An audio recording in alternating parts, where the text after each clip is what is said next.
Okay, so I hope that I am audible now. मेरी आवाज आप सबको आ रही होगी, ये स्क्रीन आपको क्लियरली दिख रही है एंड आप बच्चे शायद ज्वाइन भी कर पा रहे हैं। Not a very big deal. Thank you everyone.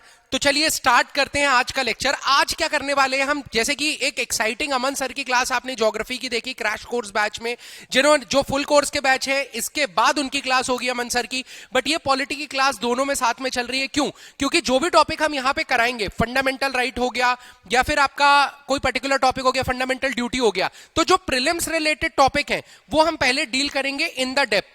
फिर जो एक्स्ट्रा टॉपिक्स हैं हम इसके बाद वो मेंस की क्लास में चलाएंगे। तो आज का हमारा टॉपिक है polity.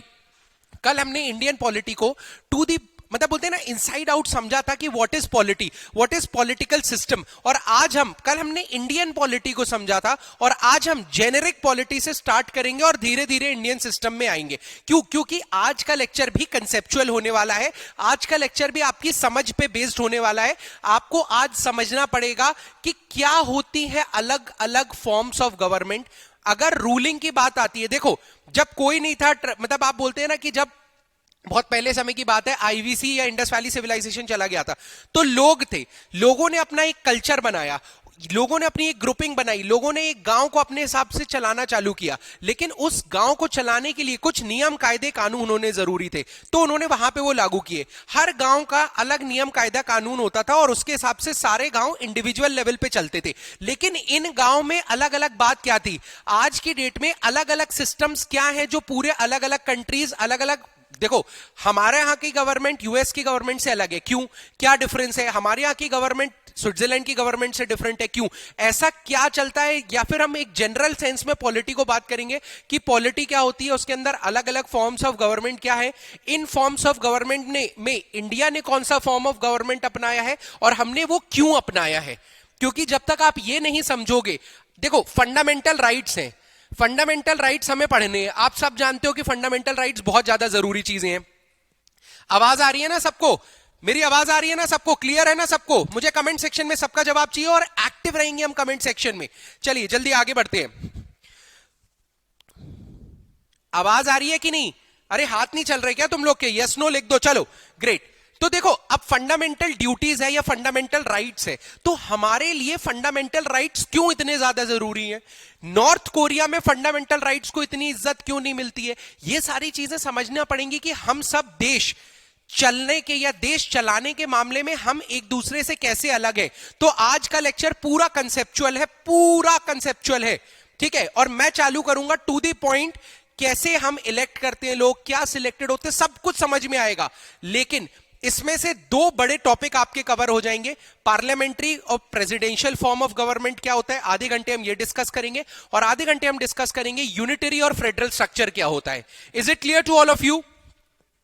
Is this thing clear to all of you?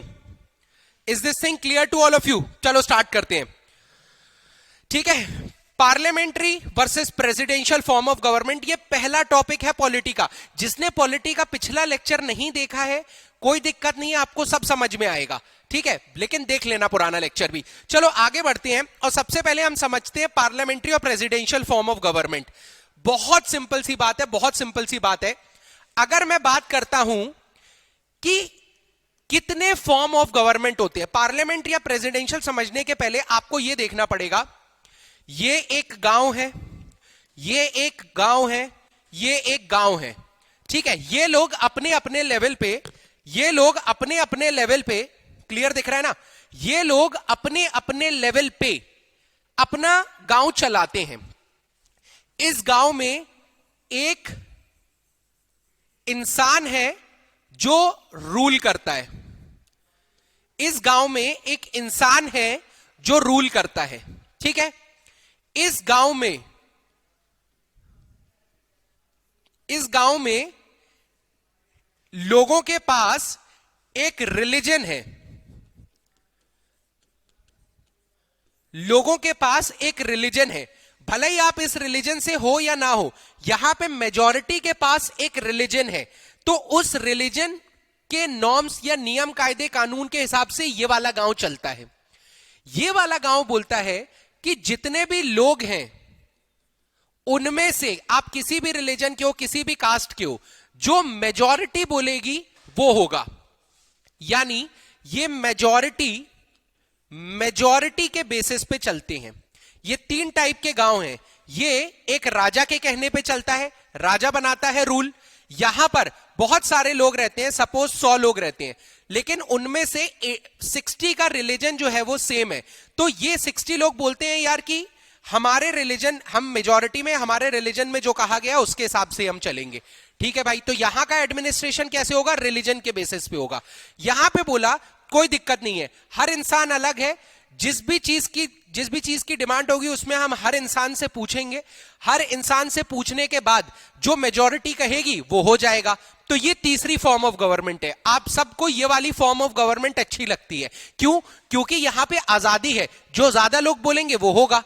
लेकिन मान लो यहां पे 60 ना सही 40 लोग होते एक रिलीजन के, बाकी बाहर के रिलीजन से होते, तो भी यहां पे इस रिलीजन की चलती। ये 3 मॉडल्स होते हैं। ये गांव नहीं, ये बाद में जाके कंट्री बन जाती हैं। इसको बोलते हैं मोनार्की, ठीक है, इसको बोलते हैं थियोक्रेसी, और इसको बोलते हैं डेमोक्रेसी। और आपको सबसे अच्छा ये लग रहा है ना, क्योंकि यहां पे आजादी है, ये है डेमोक्रेसी। और भारत किस पे काम करता है? डेमोक्रेसी पे काम करता है। जो ज्यादा लोग बोलेंगे वो होगा। ठीक है, तो 3 फॉर्म ऑफ गवर्नमेंट होते हैं। मोनार्की, जहां पे एक रानी राजा, आप कह सकते हो यूके हो गया जैसे, ठीक है, राजा रानी इनका रूल होता है। ठीक है, थियोरोक्रेसी मतलब फॉर एग्जाम्पल मैं बोलूंगा टिबेट या वैटिकन सिटी। यहां पर ये जो एरियाज हैं, ये जो कंट्रीज हैं, ये किसी रिलीजन के नॉर्म्स पे करती है। आप किसी भी रिलीजन से हो, आप यहां रह सकते हो, लेकिन यहां पे जो नॉर्म होंगे ना वो किसी रिलीजन, कोई थ्योरी के बेसिस पे चलते हैं, इसलिए इनको थ्योरोक्रेसी बोलते हैं। और सबसे बढ़िया चीज आती है डेमोक्रेसी। इसमें आ जाता है आपका यूनाइटेड स्टेट्स आ जाएगा, इंडिया आ जाएगा, जो लोगों के ऊपर डिपेंड करती है कि लोग कैसा चाहते हैं। क्या ये सारे पॉइंट क्लियर हुए सबको? क्या ये तीनों टॉपिक्स क्लियर हो गए? What do you mean by monarchy, what do you mean by theocracy, what do you mean by democracy? Clear? अब हमें इन दोनों में अंदर नहीं घुसना है, क्योंकि हमारी कंट्री इसमें नहीं आती है, हमें इसके अंदर घुसना है। अब सर आप बोल रहे हो डेमोक्रेसी, तो डेमोक्रेसी में मैंने ऐसा तो नहीं देखा कि कोई बिल पास हो रहा है तो मुझसे पूछा जा रहा है। तो अब हम डेमोक्रेसी के अंदर घुसेंगे जब, तो हमें थोड़ा और डेप्थ में जाना है। तो डेमोक्रेसी 2 टाइप की होती है। एक होती है डायरेक्ट डेमोक्रेसी, एक होती है रिप्रेजेंटेटिव डेमोक्रेसी। मैंने क्या बोला था कि ये एक कंट्री है, इस कंट्री में बहुत सारे लोग रहते हैं, इस कंट्री में बहुत सारे लोग रहते हैं, इस कंट्री में बहुत सारे लोग रहते हैं। कोई भी निर्णय लेना होगा तो इन लोगों से पूछा जाएगा और तब ये निर्णय लिया जाएगा। उसी को तो डेमोक्रेसी बोलेंगे, जो मेजॉरिटी चाहेगी वो होगा, दैट इज डेमोक्रेसी। हाँ या ना? मैंने यही तो बोला था। कंसेप्ट अभी कुछ मत लिखो भाई, पहले के बोलते हैं ना आपकी नींव स्ट्रांग होनी चाहिए। That is why you have to be conceptually clear. आपको कंसेप्ट क्लियर रखने पड़ेंगे। समझ में आ रहा है कि नहीं? जल्दी बताओ। क्लियर? अब आगे बढ़ते हैं और थोड़ा सा समझते हैं और डेप्थ में। ये लोग हैं। अब मैंने बोला कोई निर्णय लेना है, कॉन्स्टिट्यूशनल अमेंडमेंट बिल आया, कॉन्स्टिट्यूशनल अमेंडमेंट बिल आया, तो क्या आपसे पूछा गया ये लागू करना चाहिए कि नहीं? सर मुझसे तो किसी ने नहीं पूछा, तो ये डेमोक्रेसी कैसे हो गई? देखो, पूछा गया है आपसे, लेकिन आपसे डायरेक्टली नहीं पूछा गया है। तो that is why democracy 2 type की होती है। एक होती है डायरेक्ट, जहां पे हर इंसान से पूछा जाता है हर निर्णय के पहले। ठीक है, चाहे कैब आ रहा होता और अगर आपसे पूछा जाता आप अपने फोन में वोटिंग करो, वो होती डायरेक्ट डेमोक्रेसी की, डायरेक्टली आपसे पूछा जा रहा है। लेकिन जो बड़ी पॉपुलेशन वाली कंट्री है, हर चीज के लिए हर इंसान से नहीं पूछा जा सकता, क्योंकि अगर मान लो कि इतनी सारी चीजें, इतने सारे बिल आ रहे हैं, अगर उस चीज के लिए हर इंसान से पूछा जाएगा तो कितना ज्यादा समय और कितने ज्यादा रिसोर्सेज लगेंगे, आप समझ रहे हो? तो बड़ी कंट्रीज या ज्यादा पॉपुलेशन वाली कंट्रीज में क्या होता है, इन लोगों का एक ग्रुप बनाया गया और उनसे एक इंसान भेजा गया। सिमिलरली एक इंसान यहां से आया, एक इंसान यहां से आया और एक इंसान यहां से आया। अब इन लोगों ने इसको चुना है, इन लोगों का इस पे भरोसा है, ये इंसान मेन बिल में वोटिंग करेगा। तो ये लोग कौन होते हैं? हमारी कॉन्स्टिट्यूएंसी से हम एक एमपी चुन के भेजते हैं ना, बस हमने एमपी चुना है क्योंकि हम मानते हैं जैसी हमारी सोच है, जैसी हमारी सोच है वैसी ही इस इंसान की भी सोच होगी, वैसी ही इस इंसान की भी सोच होगी। तो हमने इसको चुना, इसने कैब से रिलेटेड कोई चीज चुनी, हमने इसको चुना, इसने कैब से रिलेटेड कोई चीज चुनी। तो क्या हुआ? ये इस कैब के निर्णय में इन लोगों का निर्णय आया, कैब के निर्णय में इन लोगों का निर्णय आया, बिल्कुल आया भाई। क्यों? क्योंकि वो निर्णय इस इंसान ने लिया है, ये इंसान इन लोगों ने चुना है। सो दैट इज वाई यहां पर क्या हो रहा है, रिप्रेजेंटेटिव डेमोक्रेसी, यानी हमारा एक रिप्रेजेंटेटिव जाके पार्लियामेंट असेंबलीज में बैठते हैं ये लोग और वो निर्णय लेते हैं किसी भी चीज पे। डेमोक्रेसी है ये, लेकिन डायरेक्ट डेमोक्रेसी नहीं है, ये रिप्रेजेंटेटिव डेमोक्रेसी है। समझ में आया? What do you mean bye direct democracy, what do you mean bye representative democracy? तो जहां पे पॉपुलेशन ज्यादा है वहां पे हम डायरेक्ट नहीं कर सकते। इसका सबसे अच्छा एग्जांपल है स्विट्जरलैंड। स्विट्जरलैंड स्विट्जरलैंड में डायरेक्ट डेमोक्रेसी होती है। कोई चीज आती है ना तो वहां पे पूछा जाता है हर इंसान से, क्या इसको लागू करना है, क्या इसको लागू नहीं करना है। अगर वहां पे क्या होता है, रिकॉल, जैसे इसके बहुत सारे टूल्स होते हैं। मतलब अगर इंसान चाहे ना तो अगर 5-6 लोग, मतलब 10 लोग रह रहे हैं, 10 लोगों में से 6 लोगों ने 7 लोगों ने वोटिंग कर दी कि ये नेता हमें नहीं चाहिए, वो नेता हट जाएगा। समझ रहे हो आप? वो डायरेक्टली कंट्रोल कर सकते हैं। यहां पे ऐसा नहीं होता है, हमारे यहां है representative democracy. We don't have direct democracy का मॉडल। समझ में आया? तो डेमोक्रेसी पहले हमने समझा क्या हुआ। डेमोक्रेसी के 2 फॉर्म्स होते हैं, डायरेक्ट और रिप्रेजेंटेटिव। डायरेक्ट के बारे में हम बात नहीं करेंगे क्योंकि हमारे यहां है नहीं, ठीक है। प्रीलिम्स के लिए पढ़ रहे हैं तो टू दी पॉइंट हम देखो, प्रीलिम्स में वैसे ही बहुत स्क्वीज डाउन कर दिया, लेकिन वो बहुत बड़ा सिलेबस है। तो अब हमें रिप्रेजेंटेटिव डेमोक्रेसी के बारे में बात करना है।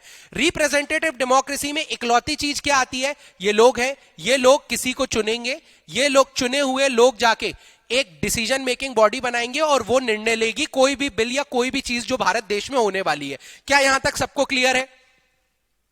क्या यहां तक सबको क्लियर है? ये वाला पार्ट सबको क्लियर हुआ? तो let me start with parliamentary and presidential form of government. Clear है? अब हम पार्लियामेंट्री और प्रेसिडेंशियल फॉर्म ऑफ गवर्नमेंट को थोड़ा और डेप्थ में समझेंगे। मुझे सबका क्लियर चाहिए यार। आई होप आप लोगों को ये लेक्चर काफी अच्छे लगे होंगे। एग्जाम ओरिजिनल्स में हम आपके लिए लाते हैं कंप्लीट स्टडी मटेरियल जो आपके घर में 10 से 12 दिन में डिलीवर हो जाता है। फुल कोर्स अवेलेबल है, क्रैश कोर्सेज अवेलेबल हैं, और जिन बच्चों को लगता है कि उनको पूरे कोर्स की जरूरत नहीं है, कुछ सब्जेक्ट्स की बस जरूरत है, तो हम उनके लिए भी बहुत छोटे छोटे कोर्सेज, इनके प्राइसेस बदलते रहते हैं, बट हाँ ये आपके बजट के अंदर रहेंगे। पॉलिटी का कोर्स, इकोनॉमी का कोर्स, एमपी जीके का कोर्स, एमपी हिस्ट्री का कोर्स, एमपी करंट अफेयर्स का कोर्स और ऐसे अनगिनत कोर्सेज हम आपके लिए लेके आते हैं। अगर आप कोई भी कोर्सेज को ज्वाइन करना चाहते हैं तो आप एग्जाम ओरिजिनल्स ऐप को डाउनलोड कर सकते हैं। साथ ही साथ नीचे दिए गए नंबर 9644667180 पे व्हाट्सएप भी कर सकते हैं। इसके अलावा बहुत सारी चीजें अवेलेबल हैं, जैसे कि मैं बता चुका हूं आपको, इंग्लिश मीडियम और हिंदी मीडियम के लेक्चर्स बिल्कुल अलग अलग मिलते हैं। साथ ही साथ आपको कंप्लीट स्टडी मटेरियल मिलता है जिसमें pre plus mains plus interview के साथ साथ 15,000 क्वेश्चंस का एक क्वेश्चन बैंक भी इंक्लूडेड है, जो आपकी तैयारी को और सटीक और ज्यादा डायरेक्शनल बनाता है। साथ ही साथ यूनिट वाइज लेक्चर्स के बारे में मैं बता चुका हूं आपको, छोटे छोटे लेक्चर्स रहते हैं, ठीक है। अगर आपको चाहिए पॉलिटी तो 50 घंटे का पॉलिटी का लेक्चर या 60 घंटे का पॉलिटी का लेक्चर इंग्लिश मीडियम में, हिंदी मीडियम में बहुत ही रीजनेबल रेट्स में अवेलेबल रहता है। एंड ये सब एमपीपीएससी रैंक 1 संपदा सराफ मैम की गाइडेंस में डिजाइन किया जाता है, ठीक है। इसी के साथ साथ हमारे बहुत सारे कोर्सेज अवेलेबल हैं, तो what are you waiting for? अगर आपको कुछ भी जरूरत है, एग्जाम ओरिजिनल्स आपके लिए खड़ा हुआ है, बस आपको मेहनत करनी है, डायरेक्शन हम दिखाएंगे। इसी के साथ thank you, all the best, hope to see you soon in the next video.